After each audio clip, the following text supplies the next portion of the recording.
Good morning, aspirant. Hope you all are doing well, your days are going productive, and you are doing excellent in your studies. आज हम पढ़ने वाले हैं chemical kinetics, जो कि chemistry field में कुछ भी वन डे एग्जामिनेशन जो है उसके लिए बहुत ही इंपॉर्टेंट हो जाता है केमिकल काइनेटिक्स चैप्टर।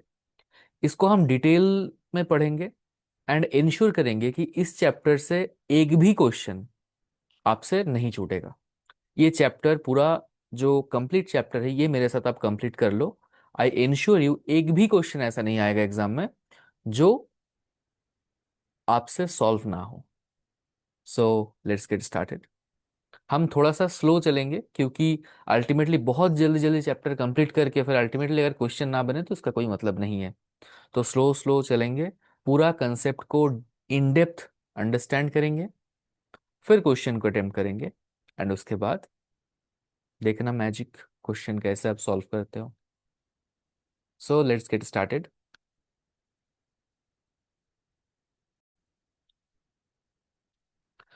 तो केमिकल काइनेटिक्स जो चैप्टर है, पहले ये जो नाम है इसको थोड़ा सा एनालाइज करते हैं कि केमिकल काइनेटिक्स चैप्टर में क्या बोला जा रहा है। केमिकल मतलब केमिकल रिएक्शन, बेसिकली केमिकल का मतलब बेसिकली यहाँ पर रेफर किया जा रहा है केमिकल रिएक्शन को, केमिकल रिएक्शन। एंड काइनेटिक्स का मतलब है रिएक्शन का स्पीड। तो केमिकल रिएक्शन में हम देखते हैं केमिकल रिएक्शन में रिएक्शन की स्पीड क्या है, इसको हम देखते हैं। अब एक रिएक्शन सपोज ऐसा है कि ए प्लस बी से कुछ प्रोडक्ट्स बन रहा है एंड ये रिएक्शन स्पॉन्टेनियस होगा कि नहीं, मतलब ए बी मिक्स करने पर प्रोडक्ट स्पॉन्टेनियसली फॉर्म होगा कि नहीं, इसका जो आंसर है, आंसर ऑफ स्पॉन्टेनिसिटी, स्पॉन्टेनिसिटी और रिएक्शन का जो फिजिबिलिटी है, FEASIBILITY, कितना फिजिबल है, ए बी मिक्स करने पर प्रोडक्ट बनने का पॉसिबिलिटी कितना है, कितना फिजिबल है ये रिएक्शन, इसका जो आंसर है ये हमें मिलता है थार्मोडायनेमिक्स एंड सॉरी थार्मोडायनेमिक्स में। बट इस रिएक्शन का, रिएक्शन अगर फिजिबल है तो रिएक्शन का स्पीड क्या होगा, ये जो रिएक्शन का स्पीड है इसको ही हम बोलते हैं रिएक्शन का रेट। ओके, इसका आंसर हमें देगा ये chemical kinetics chapter. For example, एक क्वेश्चन काफी बार पूछा जाता है एंड जो फॉरेन ऑथर्स है ये डिस्कशन इससे स्टार्ट करते हैं कि H2 प्लस O2 से जो वाटर बनने का जो रिएक्शन है, ये जो रिएक्शन है, ये रिएक्शन देखा गया है कि थार्मोडायनेमिकली स्पॉन्टेनियस भी है, फिजिबल भी है। बट अगर हम H2 एंड O2 को मिक्स करते हैं तो वाटर बनता हुआ हमें नहीं दिखता, we can not see water is forming. तो इसका क्या एक्सप्लेनेशन है, स्पॉन्टेनियस हो रहा है तब तो ये वाटर बनना चाहिए था, बट हम जब मिक्स कर रहे हैं नॉर्मल कंडीशन पे तो हम देख रहे हैं वाटर नहीं बन रहा। तो इसका एक्सप्लेनेशन यही है कि एट ऑर्डिनरी कंडीशन रिएक्शन का स्पीड और रिएक्शन का रेट बहुत स्लो है, स्पॉन्टेनियस है बट वो रेट बहुत स्लो है, बहुत स्लोली फॉर्म हो रहा है। तो स्पॉन्टेनिसिटी एंड रिएक्शन का रेट ये दो अलग अलग चीज है। ठीक है, ओके। तो ये था हमारा इंट्रोडक्शन चैप्टर का। अब हम देख लेते हैं कि पूरा जो लेक्चर होगा इसमें हम क्या क्या पढ़ेंगे। कुछ पार्ट आज कंप्लीट करेंगे, नेक्स्ट चैप्टर में कुछ और पार्ट कंप्लीट करेंगे, देखते हैं आज कितना होता है। ओके, तो मैं पूरा एक बार पूरा चैप्टर के एनालिसिस में बताता हूँ कैसे हम इस चैप्टर को कंप्लीट करेंगे। तो केमिकल काइनेटिक्स चैप्टर का पहला पार्ट जो इंट्रोडक्शन था वो हमारा कंप्लीट हो चुका है। इसके बाद हम पढ़ेंगे रेट एक्सप्रेशन, रिएक्शन का रेट जो है उसको कैसे हम एक्सप्रेस करते हैं। इंट्रो एंड रेट एक्सप्रेशन ये जो है इसके बीच में कहीं पर भी हम पढ़ लेंगे एक कंसेप्ट है लिमिटिंग रिएजेंट, इससे भी क्वेश्चन आता है लिमिटिंग रिएजेंट। इसमें से न्यूमेरिकल क्वेश्चन आता है। Limiting reagent, okay, limiting reagent, यहाँ पर है रेट एक्सप्रेशन। ठीक है। उसके बाद रेट को कैसे एक्सप्रेस करें हम देखेंगे। उसके बाद पढ़ेंगे हम रेट लॉ।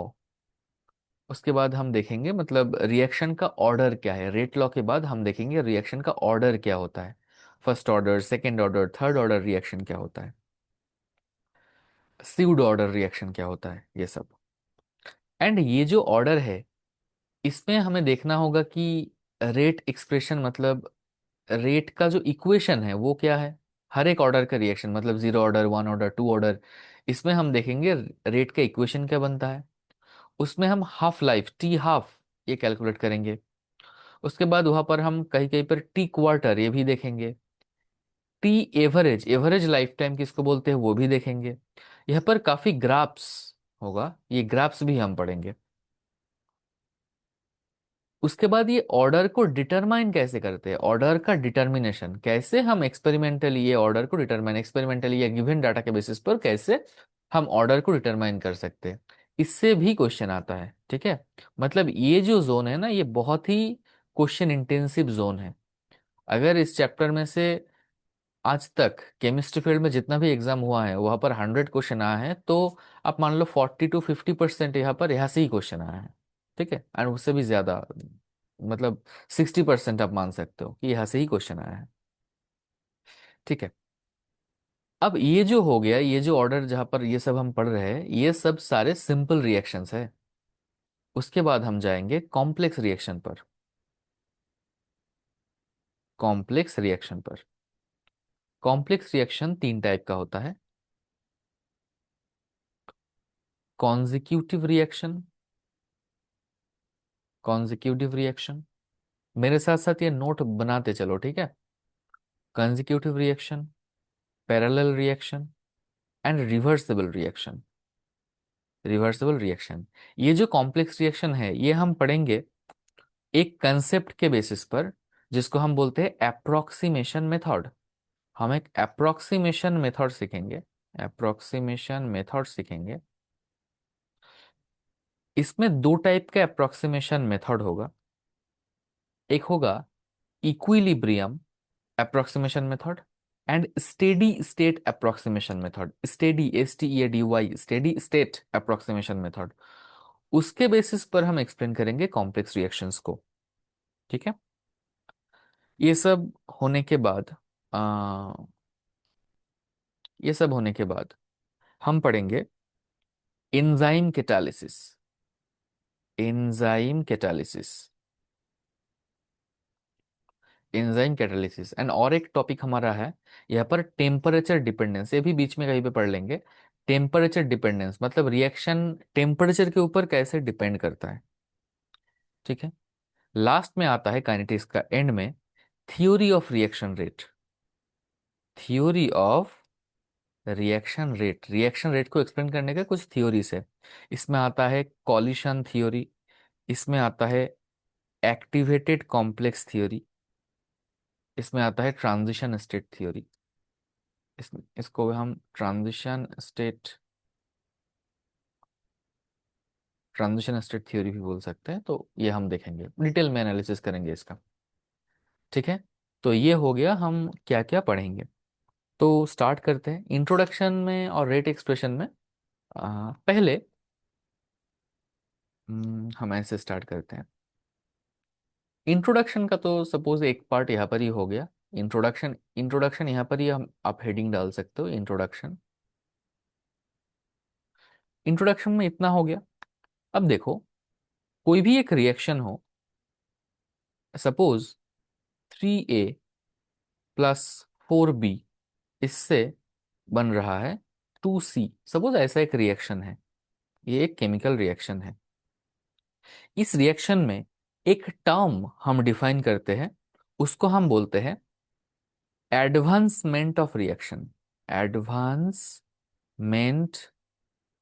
ऑफ रिएक्शन, एक रिएक्शन कितना प्रोसीड कर चुका है, यही है एडवांसमेंट ऑफ रिएक्शन। इसको एक ग्रीक लेटर जाई से डिनोट करते हैं, इसको बोलते हैं जाई से डिनोट करते हैं। और इसको हम एक्सटेंट ऑफ रिएक्शन भी बोलते हैं, एक्सटेंट ऑफ रिएक्शन। इसका डेफिनेशन है, इसका न्यूमेरिकली हम इसको ऐसे डिफाइन करते हैं, N minus N0 by nu by plus minus nu. ये जाई का डेफिनेशन है, ठीक है। Xi equal to this, N minus N0 by nu. अब ये सब क्या है, एन N0 ये सब क्या है? सपोज ये रिएक्शन जब स्टार्ट हुआ था t इक्वल टू 0, इसका अमाउंट जो था, ए का जो अमाउंट था वो 5 यूनिट था, बी का अमाउंट था सपोज 10 यूनिट, सी तो नहीं था रिएक्शन के स्टार्टिंग में।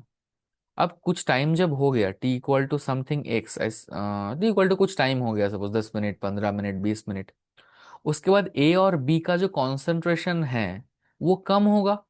सपोज 5 से 4 हो गया, ठीक है, 10 से ऐसे कुछ कम हो गया, तो हम ए के रिस्पेक्ट में देखते हैं कि जाई ऑफ ए क्या होगा।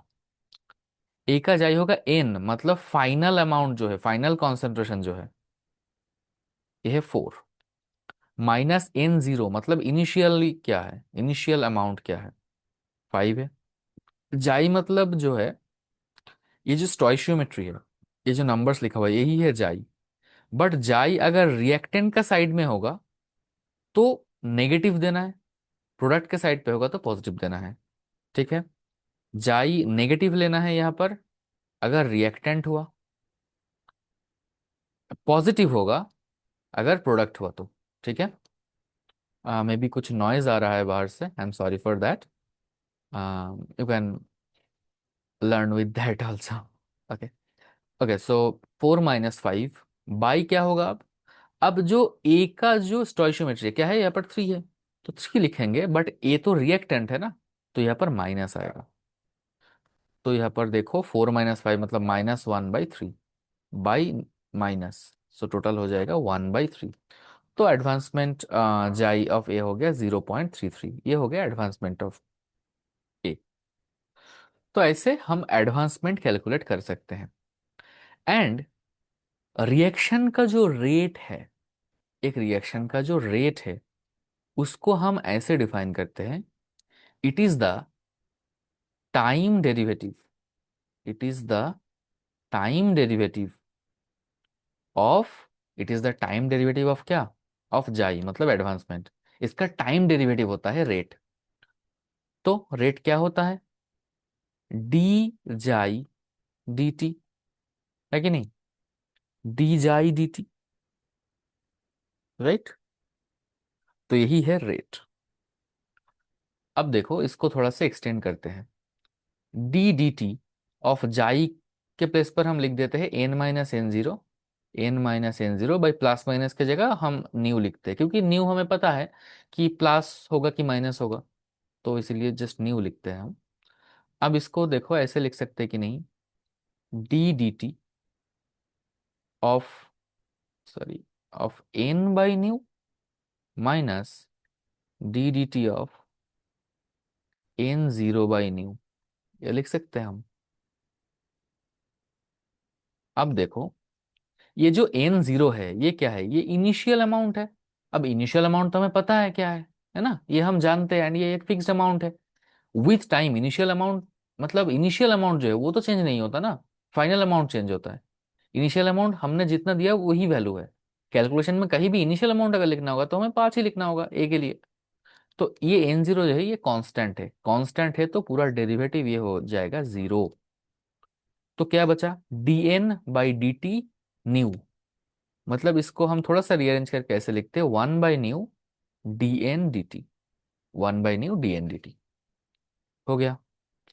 अब ये जो dn है, n मतलब अमाउंट ऑफ सब्सटेंस, ये जो n है अमाउंट ऑफ सब्सटेंस, वो होता है एक एक्सटेंसिव प्रॉपर्टी।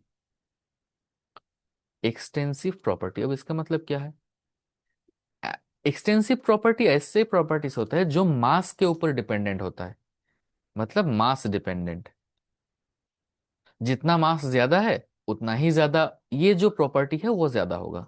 इन मतलब अमाउंट ऑफ सब्सटेंस है ना, इन का मतलब क्या हमने बताया, अमाउंट ऑफ सब्सटेंस। तो ये भी एक मास डिपेंडेंट ही है, जितना मास होगा उतना अमाउंट होगा, राइट। तो एक्सटेंसिव प्रॉपर्टी है। अब रेट एक्सप्रेशन में एक्सटेंसिव प्रॉपर्टी रखना अच्छा नहीं होता, क्योंकि हम एक्चुअल रेट में चेंज नहीं कंसिडर कर सकते। मतलब अमाउंट से ही अगर चेंज हो जा रहा है हमारा वैल्यू, तो एक्चुअली जो रेट का एनालिसिस है उसमें अमाउंट का भी और एक फैक्टर ऐड हो जाएगा, तो कैलकुलेशन थोड़ा सा कॉम्प्लिकेटेड हो जाएगा। तो हम उसमें नहीं जाएंगे।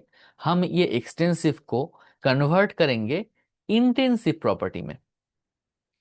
इंटेंसिव प्रॉपर्टी ऐसा है जो मास के ऊपर डिपेंडेंट नहीं है।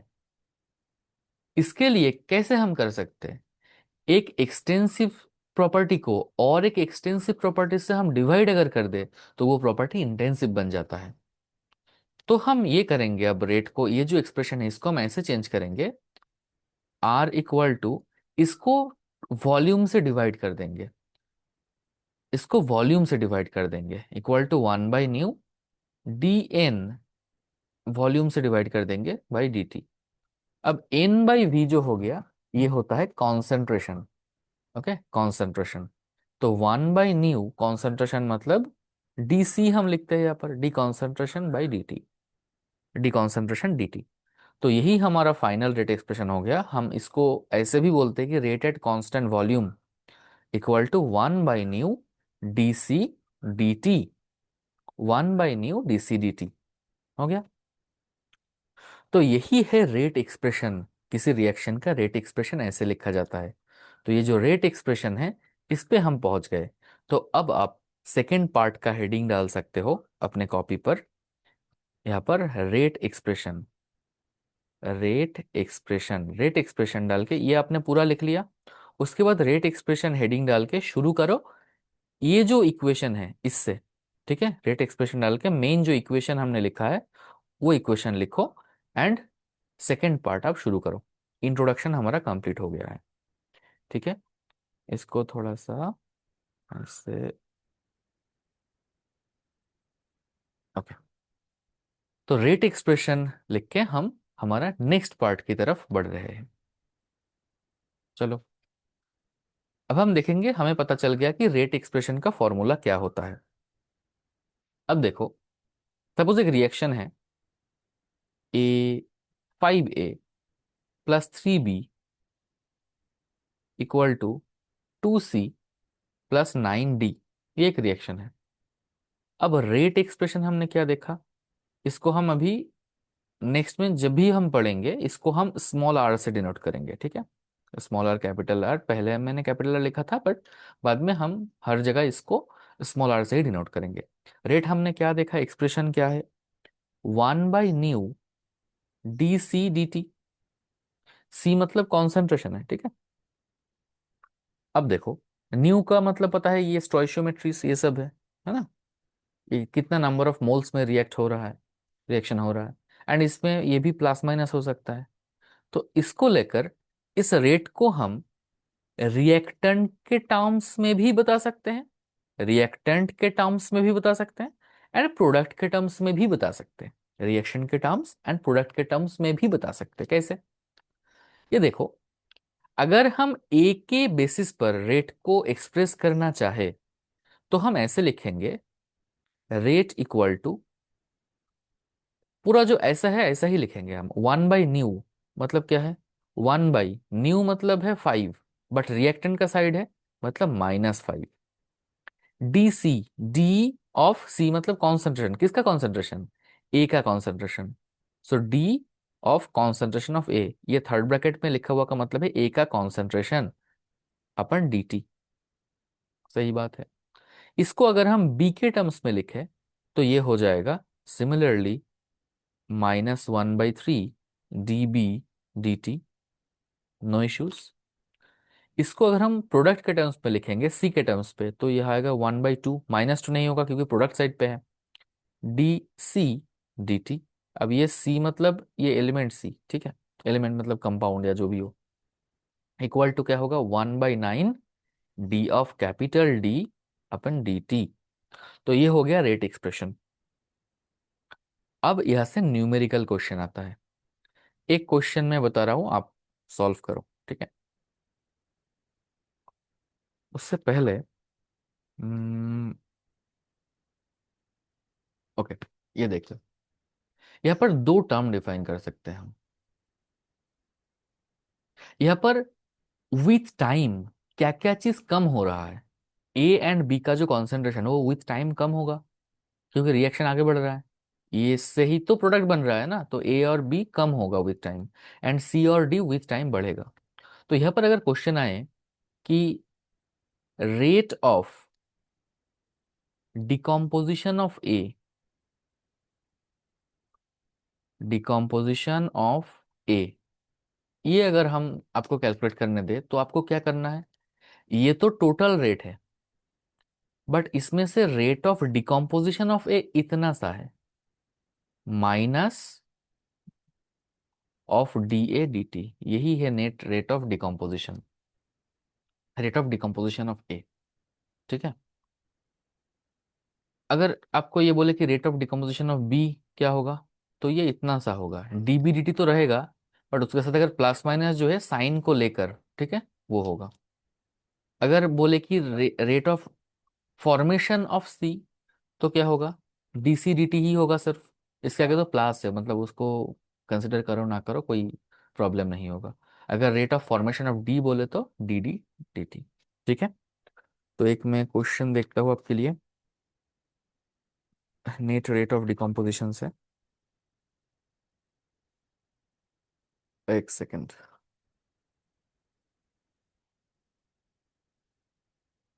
चलो, ये क्वेश्चन है।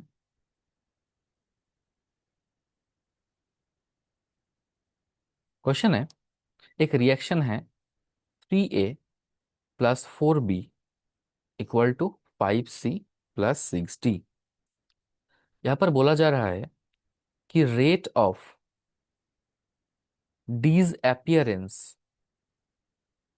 Of B is 8 unit.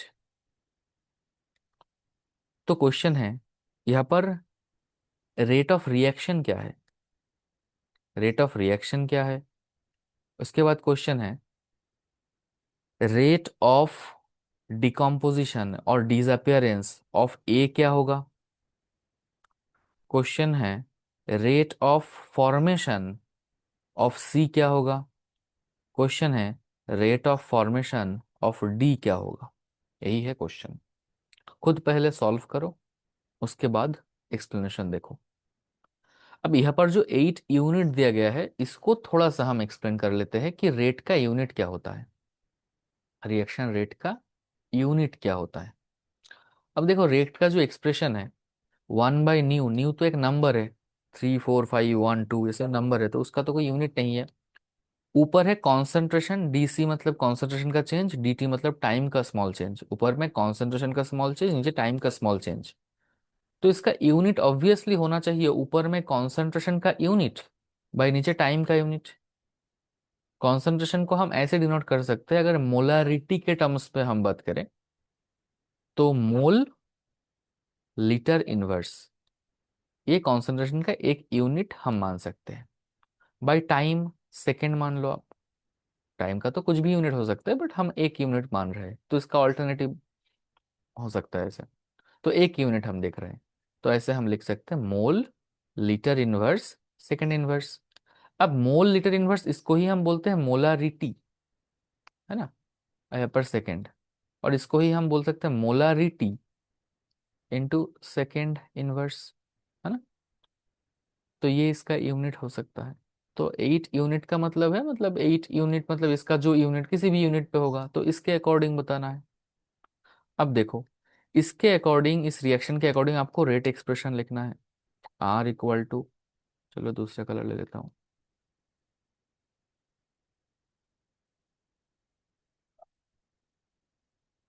हम्म, आ R equal two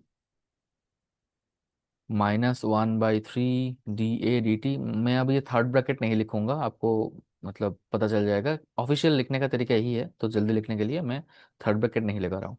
equal to 1/-4 dB dt equal to 1/5 dC dt equal to 1/6 dd dt। अब क्या दिया गया है, rate of disappearance of B. यहाँ पर rate of disappearance of B मतलब क्या था, माइनस डीबीडीटी ये था। तो ये जो है डीबीडीटी माइनस डीबीडीटी, इतने पोर्शन का वैल्यू दिया गया है 8 यूनिट। अब देखो, ये जो आर है एंड ये जो पूरा पार्ट है, ये तो इक्वल है, सब कुछ इक्वल है। तो हम ऐसे लिख सकते हैं R equal to 1/4 into minus D B D T, एक ही बात है।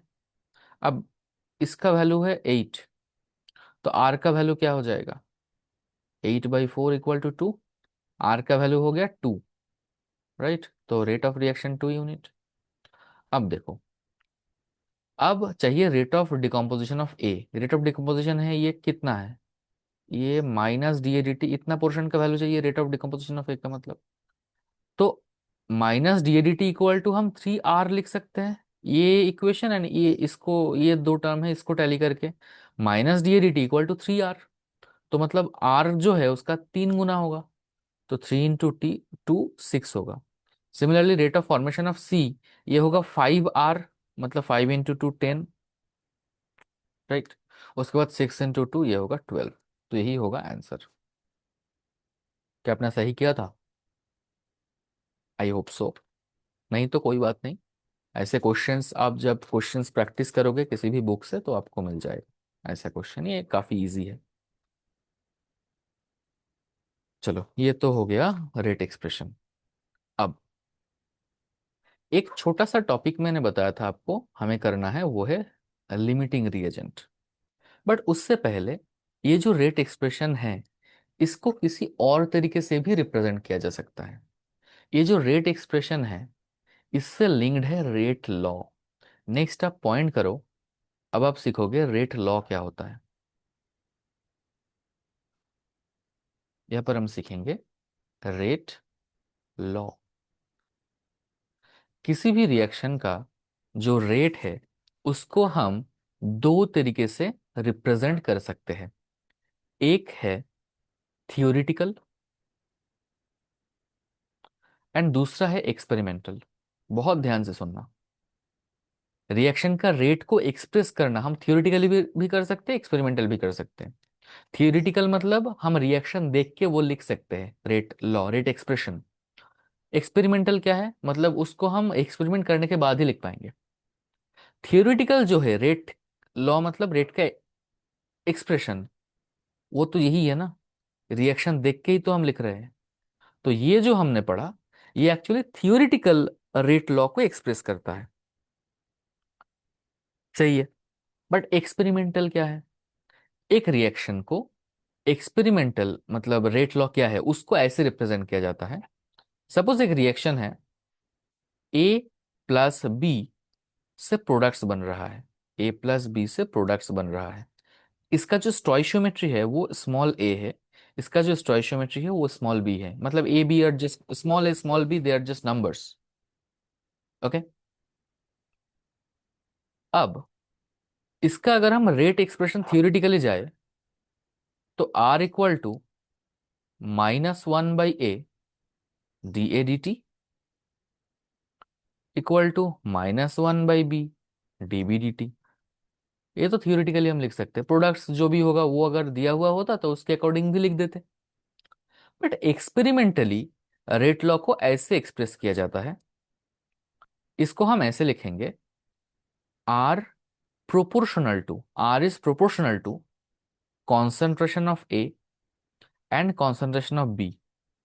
ए का कुछ पावर होगा, बी का कुछ पावर होगा। सपोज ए का पावर है अल्फा, बी का पावर है बीटा।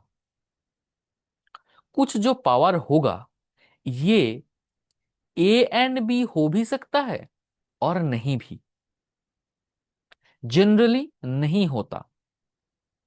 तो in general alpha and beta and A and B इसका कोई रिलेशन नहीं है। ये पूरा एक्सपेरिमेंटल है, अल्फा एंड बीटा क्या होगा ये पूरा एक्सपेरिमेंटल फैक्ट है, ठीक है। चलो, ये जो अल्फा है इसको बोला जाता है रिएक्शन का ऑर्डर, ये जो बीटा है इसको भी बोला जाता है ऑर्डर। तो अगर रिएक्शन का ऑर्डर बोले तो क्या लिखेंगे, अल्फा या बीटा? अल्फा बोलेंगे order with respect to A, order with respect to A. Beta को बोलेंगे order with respect to B. ये जो टोटल रिएक्शन है, टोटल ऑर्डर, अगर बोले इस रिएक्शन का ऑर्डर क्या है, तो होगा अल्फा प्लस बीटा। इतना क्लियर है? Alpha plus beta. अब मैंने बोला कि ये तो पूरा एक्सपेरिमेंटल फैक्ट है, अल्फा एंड बीटा का वैल्यू क्या होगा ये पूरा एक्सपेरिमेंटली डिटरमाइंड है, ये हम देख के नहीं बोल सकते। अगर ये एक्सपेरिमेंटली डिटरमाइंड है तो, अगर ये पूरा एक्सपेरिमेंटल है तो इसका वैल्यू बाई चांस ए और बी के इक्वल हो सकता है। अगर alpha equal to A and beta equal to B हो जाता है, बट इसका पॉसिबिलिटी बहुत कम है, ऑलमोस्ट ना के बराबर है। बट अगर ऐसा होता है, कंडीशनली अगर ऐसा होता है, तो इस रिएक्शन को हम बोलेंगे, अगर ऐसा हो जाता है तो एक्सपेरिमेंटली हम डिटरमाइन करके अगर देखते हैं तो ए और बी का इक्वल आ जाता है, तो इस रिएक्शन को हम बोलेंगे ये एक एलिमेंट्री रिएक्शन है, ये एक एलिमेंट्री रिएक्शन है, और ये एक सिंगल स्टेप रिएक्शन है।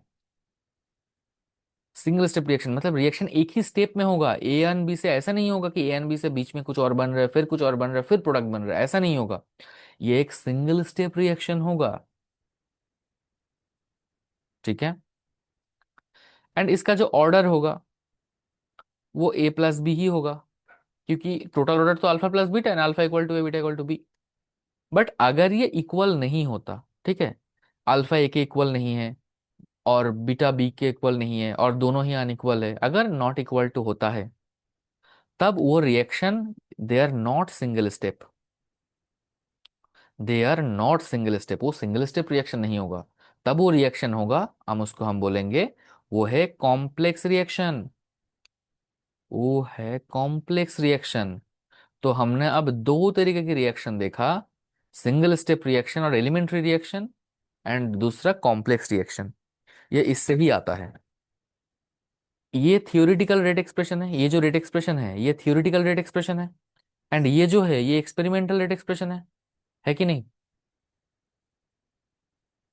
रेट लॉ बोलता है कि ये दोनों ही तो रेट एक्सप्रेशन ही है, तो theoretical rate expression will be equal to experimental rate expression, rate expression. सही है। Theoretical rate expression will be equal to experimental rate expression, यही है रेट लॉ। अब देखो, कोई भी एक रिएक्शन ले लेते हैं, सपोज ए से बन रहा है प्रोडक्ट्स, तो इसका जो रेट एक्सप्रेशन थियोरिटिकल है, थियोरिटिकल जो रेट एक्सप्रेशन है वो है क्या है, -1/, इसमें कुछ स्टोइचियोमेट्री नहीं है, तो -1/1 हो जाएगा। तो 1 का मतलब कुछ भी नहीं है, मतलब सिर्फ -dA/dt, मतलब समझ रहे हो ना, यहाँ पर अगर 2 होता तो -1/2 लिखते हम। एंड इसका जो एक्सपेरिमेंटल रेट एक्सप्रेशन है वो क्या है, आर इक्वल टू, वो है आर इक्वल टू एक्सपेरिमेंटल, वो क्या है, sorry, R proportional to A to the power something, concentration to the power something, ऐसा कुछ आ रहा था। इसमें लास्ट जो एग्जांपल है, इसमें क्या आ रहा था, इसमें हम कॉन्सेंट्रेशन जो जो रिएक्टेंट है वो ले रहे थे, ए एंड बी रिएक्टेंट ले रहे थे, उसके पावर रैंडम कुछ ऐसे जो टर्म्स है ऐसे लिख रहे थे, जिसका वैल्यू हमें नहीं पता, वो एक्सपेरिमेंटली आएगा।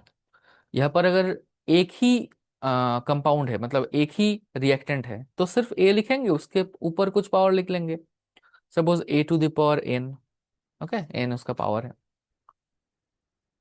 अब ये जो दो है ये इक्वल है, यही है रेट लॉ। अब देखो, ये जो हमने लिखा R proportional to concentration of A to the power n, इसमें एन क्या है, पावर जो है उसको हमने बोला था यही है ऑर्डर, रिएक्शन का ऑर्डर यही है, जो एक्सपेरिमेंटली डिटरमाइन होता है ना। ऑर्डर हमेशा एक्सपेरिमेंटली पता चलेगा, आपको एक्सपेरिमेंट ना करके ऑर्डर पता नहीं चलेगा। अभी देखो, किसी भी प्रोपोर्शनलिटी को हटाने के लिए हमें एक कांस्टेंट लाना पड़ता है, तो आर इक्वल टू, हम इक्वल करने के बाद एक कांस्टेंट लाएंगे हम, सपोज वो है के, equal to A to the power n. R का मतलब है रेट, ए तो है concentration of reactant, A reactant था ना, रिएक्टेंट। एन हो गया ऑर्डर। अब ये के क्या है, रेट एक्सप्रेशन में आया हुआ कांस्टेंट, इसीलिए इसका नाम है simply rate constant, rate constant. ठीक है। आपके लिए क्वेश्चन है, सोचो आप, ये जो रेट कांस्टेंट है ये के का यूनिट क्या होगा, ये आप सोचो, बाद में डिस्कस करेंगे बट आपका काम है सोचना।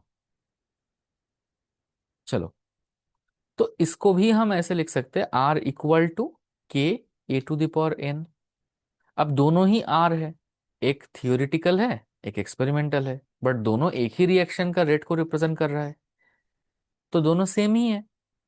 तो minus D A D T equal to K into A to the power N, यही है रेट लॉ।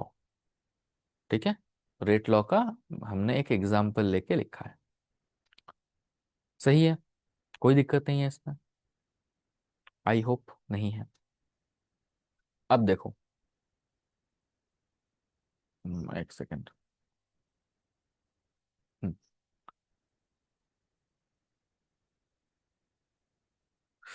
ये हो गया। अब ये जो रिएक्शन का ऑर्डर है, ये जो रिएक्शन का ऑर्डर है, हमने बोला कि जीरो हो सकता है, फर्स्ट ऑर्डर हो सकता है, सेकंड ऑर्डर हो सकता है, थर्ड ऑर्डर हो सकता है। ठीक है, ये ऑर्डर नेगेटिव में भी हो सकता है, ये ऑर्डर फ्रैक्शन में भी हो सकता है। तो जीरो, नेगेटिव, पॉजिटिव, फ्रैक्शन सब कुछ हो सकता है ये ऑर्डर। बट हमें कुछ स्टैंडर्ड ऑर्डर्स पढ़ना है, हमें कुछ ऐसे ऑर्डर्स पढ़ना है जिसके लिए हम कैलकुलेशंस करेंगे कुछ, वो करके हमें एक टूल पता चलेगा, एक टेक्निक पता चलेगा कि कैसे हमें कोई रैंडम ऑर्डर कोई बता दे, उसके लिए कैलकुलेशंस कैसा होगा। इसके लिए हमें कुछ स्टैंडर्ड ऑर्डर्स के लिए पढ़ना पड़ेगा। तो हम यहाँ पर 0, 1 एंड 2 ये ऑर्डर्स पढ़ेंगे, इसके डिटेल एनालिसिस करेंगे। उसके बाद जो भी ऑर्डर आएगा उसमें सिर्फ सेम अप्रोच लगाना है। एंड यहाँ पर मैं एक जनरलाइज्ड ऑर्डर भी बता दूंगा कि जो अगर एन ऑर्डर रिएक्शन है, अगर ये एन ही है, तो इसके लिए जो एक्सप्रेशंस आएगा, इक्वेशंस आएगा, उसमें एन इन्वॉल्व होगा। तो वो क्या होगा वो भी मैं बता दूंगा। तो वहां से एक एक फायदा आपको हो जाएगा कि कोई भी ऑर्डर बता दे, उसका इक्वेशंस अगर आपको एन के टर्म में पता है तो एन का वैल्यू जस्ट पुट करो, ऑर्डर क्या है, उसके बाद वो रिजल्ट्स मिल जाएगा रेट एक्सप्रेशंस का, और जो भी इक्वेशंस है हम देखेंगे वो पता चल जाएगा। ठीक है। अब ये देखो, 0, 1, 2, 3 जो है, देखा गया है, ऐसा देखा गया है, it has been observed that जो ऑर्डर ग्रेटर देन 3, तीन से ज्यादा जो रिएक्शन का, तीन से ज्यादा ऑर्डर वाला जो रिएक्शंस है वो बहुत ही रेयर है, बहुत ही रेयर है। ऐसा क्यों है, इसका आंसर आपको मिलेगा जब हम रिएक्शन रेट का थ्योरीज पढ़ेंगे, कॉलिशन थ्योरीज पे, कॉलिशन थ्योरी जब हम पढ़ेंगे वहां पर पता चलेगा। ये आपका होमवर्क भी है, आप गूगल सर्च करो, यूट्यूब सर्च करो, ये आप इस क्वेश्चन का आंसर खुद ढूंढो, थोड़ा सा स्टडी करो, सेल्फ स्टडी करो, एंड ये भी थोड़ा सा खुद सेल्फ स्टडी करो। तो हमने जो टारगेट लिया था, क्या क्या हमें कंप्लीट करना है, रेट लॉ हो गया, इंट्रो हुआ, रेट एक्सप्रेशन हुआ, ऑर्डर हम स्टार्ट करने जा रहे हैं, 0 order, 1 order, 2 order. Limiting reagent एक टॉपिक बचा हुआ है, वो मैं कहीं भी बीच में कर दूंगा, बट ये है हम ऑर्डर कंप्लीट कर रहे हैं, मोस्ट इंपॉर्टेंट टॉपिक। ठीक है, तो बहुत ध्यान से देखना, एक पेज में पूरा कवर करेंगे।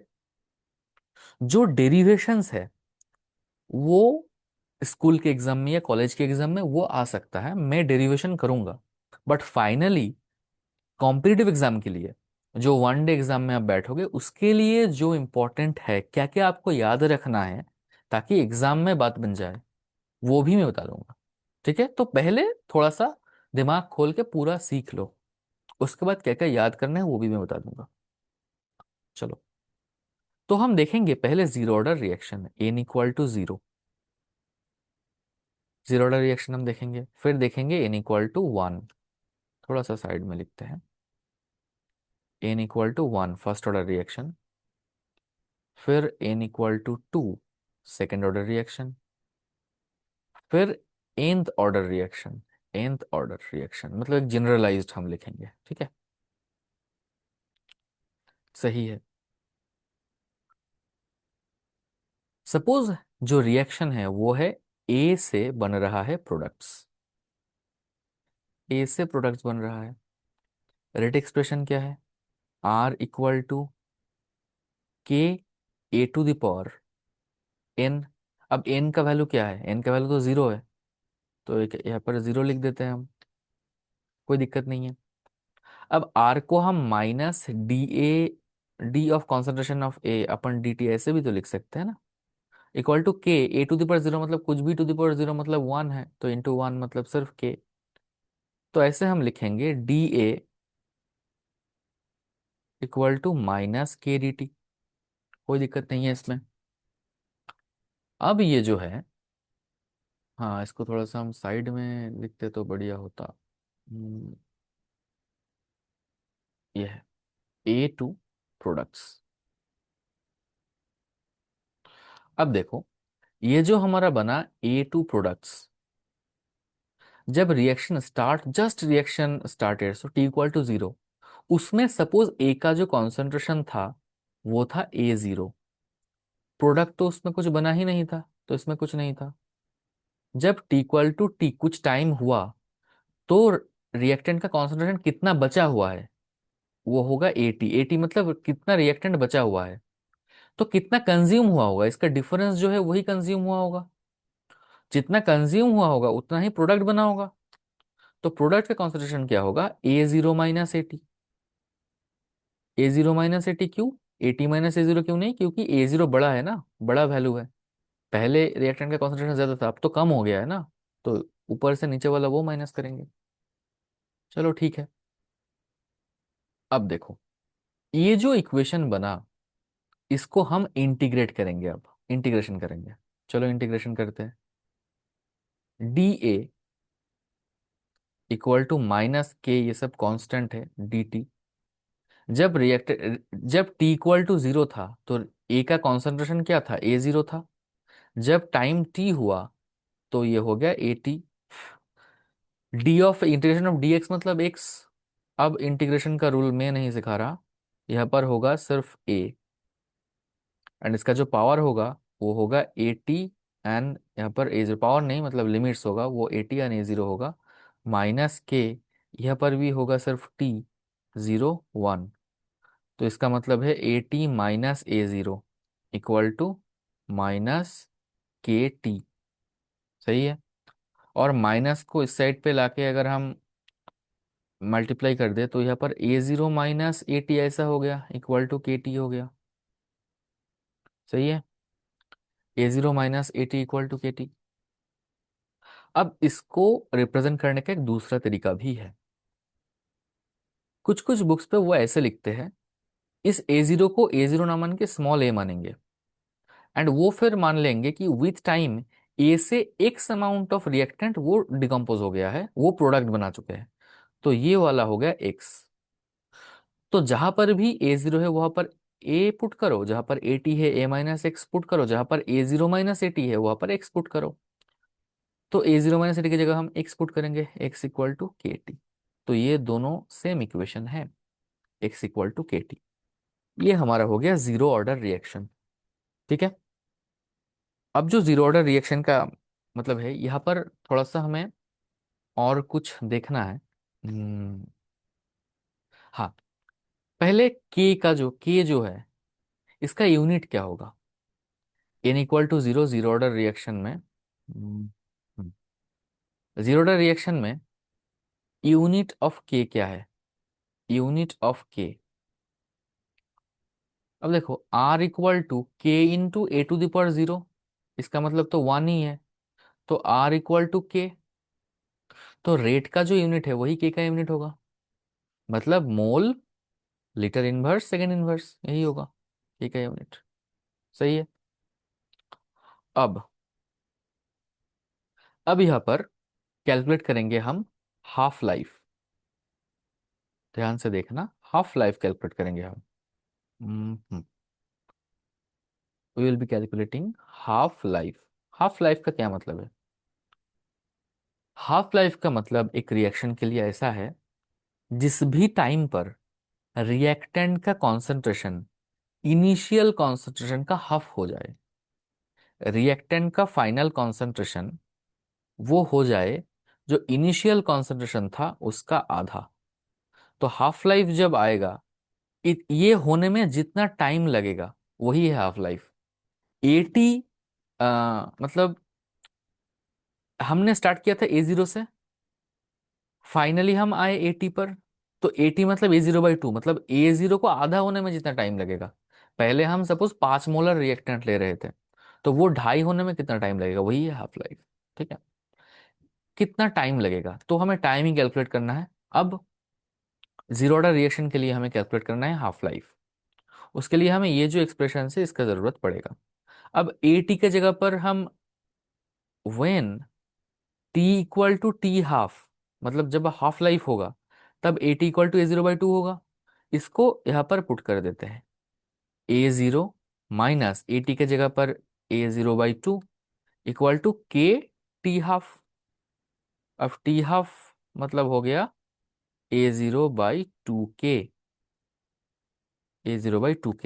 इसको हम ऐसे भी लिख सकते हैं, A0 जो है वही है स्मॉल a, तो उसको हम इस a के टर्म में भी लिखे तो स्मॉल a/2K ऐसा हो जाएगा, सेम ही है।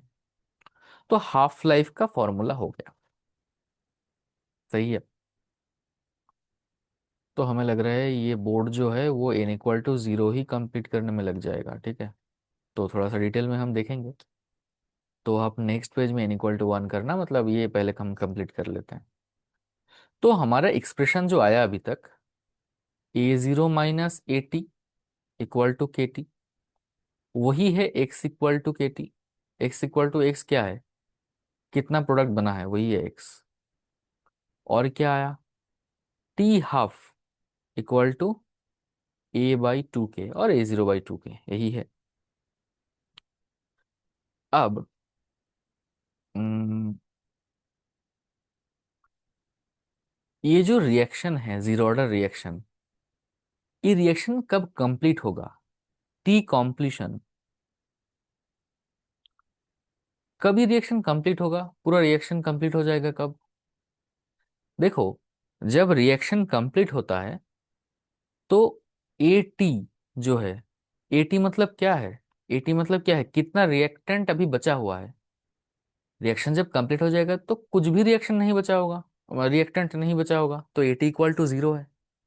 तो एटी= अगर 0 है तो हमारा मेन एक्सप्रेशन क्या बोल रहा है, A0 minus A=0 = K T completion. तो T कॉम्प्लीशन = A0/K आ रहा है ये। अब बहुत ही ध्यान से दिमाग खोल कर देखो, T½ मतलब A0/K और T कम्प्लीशन मतलब A0/2K, तो इसको दो मल्टीप्लाई करने पर ये आया है ना। सॉरी,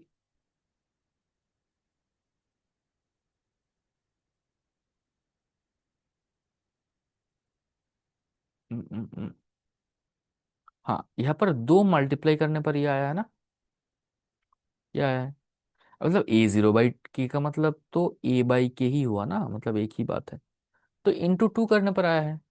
मतलब हाफ लाइफ का डबल है T completion, T completion = 2 T½ मतलब देखो इसका सिग्निफिकेंस समझो, एक रिएक्टेंट मैंने लिया था सपोज 25, 25 नहीं, मतलब मान लो 20 मोलर मैंने ए लिया था रिएक्टेंट के शुरू में, 20 को 10 होने में टाइम लग रहा है, मतलब आधा होने में टाइम लग रहा है सपोज 50 मिनट, तो रिएक्शन कंप्लीट होगा 100 मिनट पर। ठीक है, 2 × T½ = T कंप्लीशन। इतना सपोज मतलब शायद आपको समझ आ गया होगा। ये जो A=2K है, मतलब इससे हम ये भी लिख सकते हैं T½ प्रोपोर्शनल टू ए का प्रोपोर्शनल है ना, K तो कांस्टेंट है। इसका मतलब यही है, A0 से सपोज रिएक्टेंट का इनिशियल कॉन्सेंट्रेशन था A0, रिएक्टेंट का कॉन्सेंट्रेशन कुछ टाइम बाद आधा होगा, कुछ टाइम बाद A0 बाई उससे भी आधा होगा, A0/4, फिर उससे भी आधा होगा, A0/8, है ना। अगर इनिशियली हमें लग रहा है 20 मिनट टाइम A0 से A0/2 होने में, तो रिएक्शन कंप्लीट होने में कितना टाइम लगेगा? इसका डबल लगेगा, 40 मिनट लगेगा, राइट। A0/2 से A0/4 ये होने में कितना टाइम लगेगा? यहाँ पर भी हाफ हो रहा है, मतलब यहाँ पर भी हाफ लाइफ का कॉन्सेप्ट है। हाफ लाइफ ए का कॉन्सेंट्रेशन का प्रोपोर्शनल है, मतलब जितना कॉन्सेंट्रेशन ये होगा उसका प्रोपोर्शनल है। यहाँ से यहाँ आने में जो 20 मिनट लगा है, यहाँ से तो कॉन्सेंट्रेशन जाएगा तो ये आधा हो गया ना, तो यहाँ पर 10 मिनट लगेगा, तो यहाँ पर 5 मिनट लगेगा। तो ऐसे ऐसे रिएक्शन कंप्लीट होगा, ठीक है। तो ये एक इंपॉर्टेंट चीज था, बहुत ही इंपॉर्टेंट इन्फॉर्मेशन था यहाँ पर। चलो, यहाँ पर हमें कुछ ग्राफ देखना है, ठीक है।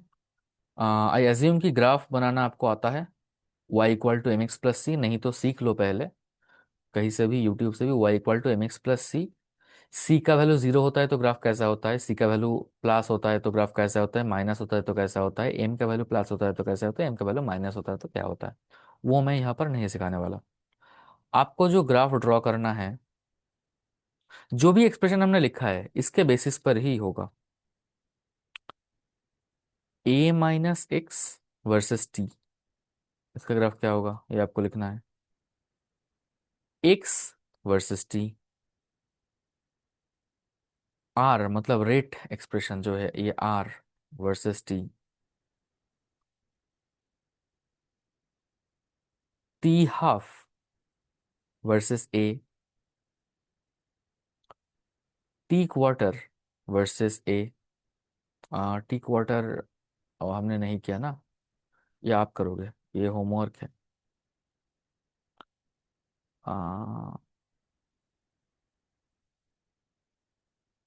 आर वर्सेस ए मतलब इनिशियल कॉन्सेंट्रेशन। इतना ग्राफ आपको यहाँ से बनाना है। कैसे बनाओगे?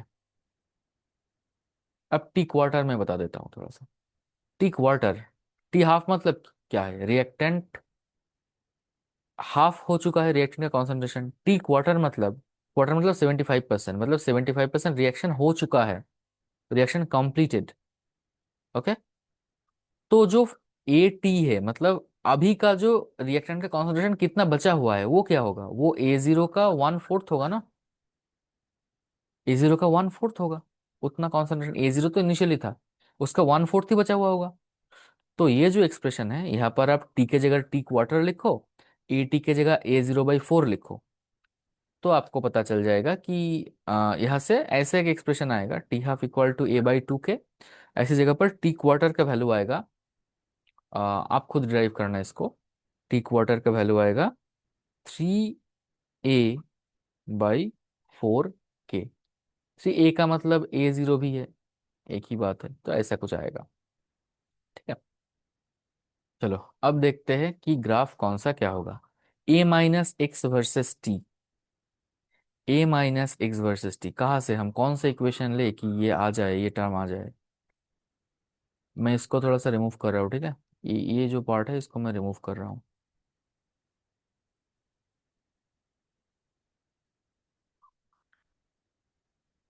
इस लेक्चर में हम जीरो ऑर्डर ही कंप्लीट करेंगे, और फिर बाकी ऑर्डर्स हम नेक्स्ट क्लास में देखेंगे। चलो, हम लेते हैं ये जो एक्सप्रेशन है ये, x = KT। इसको हम ऐसे लिख सकते हैं, यहाँ पर A - x चाहिए, तो हम -x = -KT लिख सकते हैं। यहाँ पर दोनों साइड पे हम a ऐड कर देते हैं, A - x = A - KT, है कि नहीं। तो ये हो गया y एक्सिस पर y इक्वल टू, ये हो गया, ये t तो हो गया x एक्सिस पर x, तो मतलब -k, ये हो गया m, एंड ये हो गया c, तो y = mx + c। तो यहाँ पर स्लोप है नेगेटिव, एंड इंटरसेप्ट a का वैल्यू है पॉजिटिव। क्यों, a तो इनिशियल कॉन्सेंट्रेशन है, कुछ भी पॉजिटिव वैल्यू ही होगा इसका।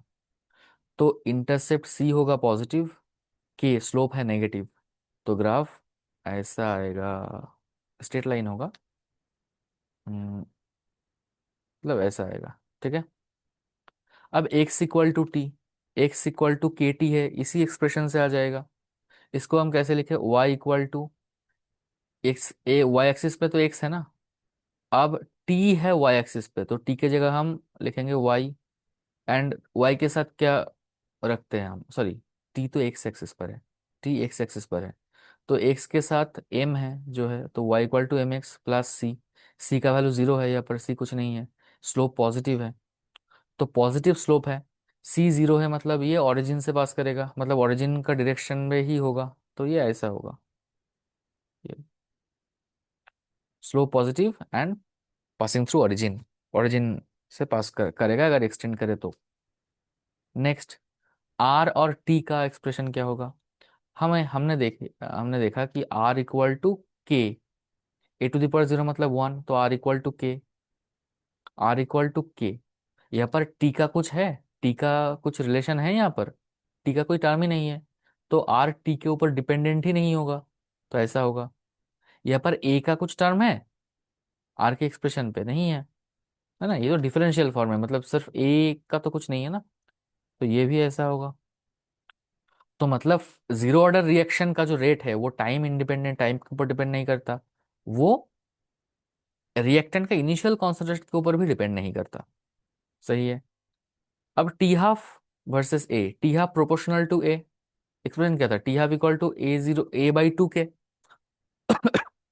तो ये भी एक straight line passing through origin होगा, इसका जो स्लोप होगा ए बाई टू के, मतलब ये स्लोप होगा वन बाई टू के, है ना। ये एक्सप्रेशन, ये अगर आपको पता नहीं है तो ये आपको पहले कहीं से जाके पढ़ लो कि y equal to X plus C का डिफरेंट टाइप ऑफ ग्राफ कैसा होता है, तब ये आपको समझ आएगा। टी क्वार्टर जो है, ये भी देखो, टी क्वार्टर का जो एक्सप्रेशन है, three A zero by four के मतलब थ्री ए बाई फोर के, एक ही बात है, तो ए तो है वाई एक्स एक्सिस पे, उसके साथ क्या हुआ, थ्री बाई फोर के, तो ये भी है ओरिजिन से पास करेगा, बट ये इसका जो स्लोप है वो थ्री बाई फोर के, थ्री बाई फोर के, ओके, तो यही होगा हमारा ग्राफ्स। ठीक है, तो हो गया लगभग एक क्वेश्चन, मैं एक न्यूमेरिकल क्वेश्चन देता हूँ, उसको मैं सॉल्व करवा दूंगा, उसके बाद जो भी बुक्स आपके पास है वहाँ से ये पढ़ो, एंड उसके बाद उस बुक में जो क्वेश्चन आंसर होगा वो खुद आप प्रैक्टिस करो जीरो ऑर्डर रिएक्शन तक। सपोज एक रिएक्शन है, उसका एन इक्वल टू है, sorry n equal to zero, हम जीरो ऑर्डर पढ़ रहे हैं, रिएक्शन का ऑर्डर जीरो बता दिया है, टी हाफ ये दिया हुआ है, रिएक्शन का हाफ लाइफ है 20 मिनट, एंड जो इनिशियल कॉन्सेंट्रेशन है ए का जो वैल्यू है वो है 0.2 molar. Calculate time, time calculate करना है when the reactant concentration will be 0.05 molar, मतलब रिएक्टेंट कॉन्सेंट्रेशन ये था टी इक्वल टू जीरो पे, उसको इतना कॉन्सेंट्रेशन होने में कितना टाइम लगेगा, यही पूछा है। बहुत ही बेहतरीन सवाल है, थोड़ा सा दिमाग लगाओगे तो आ जाएगा। खुद पहले सॉल्व करो, जो एक्सप्रेशन हमने लिखा है उससे ही होगा। हमने लिखा है X equal to K T, X का मतलब क्या है, A zero minus A T equal to K T, A zero initial concentration क्या है 0.2, माइनस ए टी क्या है 0.05, इक्वल टू टी तो हमें चाहिए है ना, टी ही चाहिए, बट के का एक्सप्रेशन दिया नहीं है। और एक इंफॉर्मेशन यहाँ पर है टी हाफ, टी हाफ से क्या हम के निकाल सकते हैं, हाँ, क्योंकि टी हाफ क्या है, A zero by A by two K है ना, T half equal to A by two K, तो यह से हम बोल सकते हैं K equal to A by two T half, equal to A क्या है 0.2 by two into T half क्या है 20 मिनट्स, है ना। इसको सेकंड में कन्वर्ट कर लो, 20 इंटू 60 कर लो, सेकंड में आप कन्वर्ट कर लो, तो इसको ऐसा आएगा, पॉइंट हटाओगे तो नीचे और एक जीरो आएगा, है ना, टू टू ऐसे जाएगा, तो 1/12,000, है ना, सेकेंड इनवर्स के का।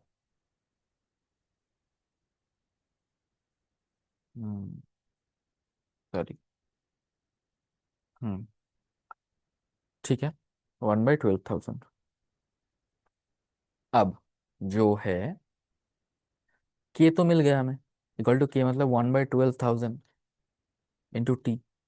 अब देखो 0.02 माइनस 0.05, ये कैलकुलेट करके देखते हैं। 0.2 मतलब 0.20 माइनस 0.05 मतलब 0.15। तो टी इक्वल टू क्या होगा? 0.15 इंटू 12,000। 2 पॉइंट यहाँ पर आगे बढ़ाओ, 2 जीरो यहाँ से कटो, तो 15 इंटू 120। 15 इंटू 20 क्या है? 180। 15 इंटू 12, 180 एंड जीरो, 1800 सेकेंड। ये होगा आंसर। मिनट में दिया होगा तो कन्वर्ट कर लेना। तो यही होगा answer.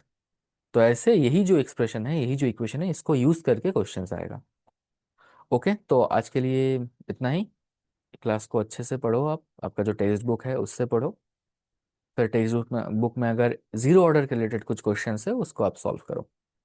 Till then, have a nice day.